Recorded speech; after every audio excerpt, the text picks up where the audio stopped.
Hello and welcome to our news roundup of the headlines from across the MEASA region over the past week. This show is brought to you with the support of the World Defence Show, which takes place in Riyadh from March the 6th to March the 9th, and we'll hear more about that later.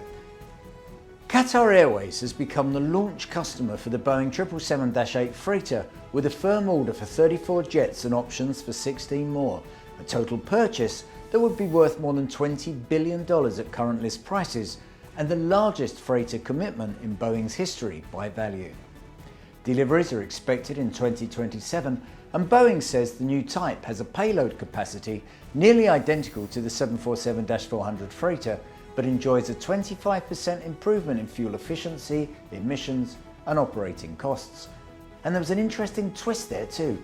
We reported last week that Airbus had allegedly cancelled Qatar's order for A321 jets as part of its row with the Gulf airline over peeling paint on its A350 fleet, leading to a grounding of 21 of the type in Doha and Qatar refusing to accept any more until the matter settled in court.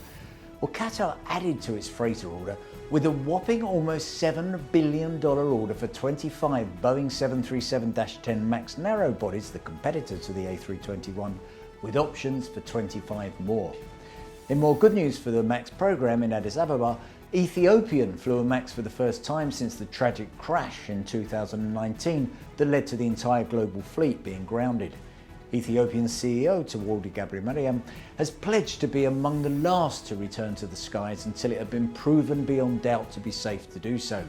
36 airlines flying almost 900,000 hours have operated since the lifting of the ban, so it was good to go.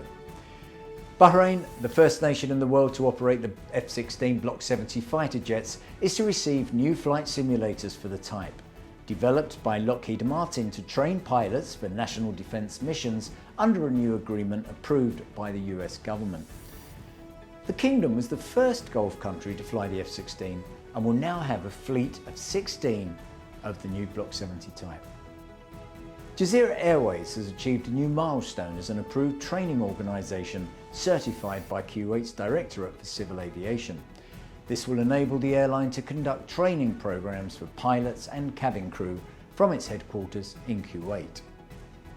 And defence watchers in India are anxiously waiting to hear the outcome of the selection of the fighter aircraft needed for the country's aircraft carriers.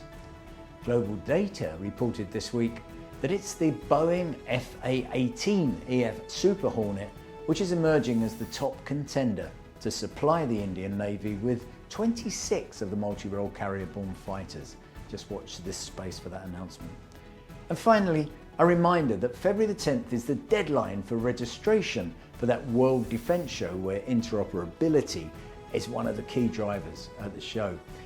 And look out next week for an insight programme where I talk to the event's CEO about what's in store. And don't forget, you can get a free visa if you're going to the show. Until the next time, goodbye.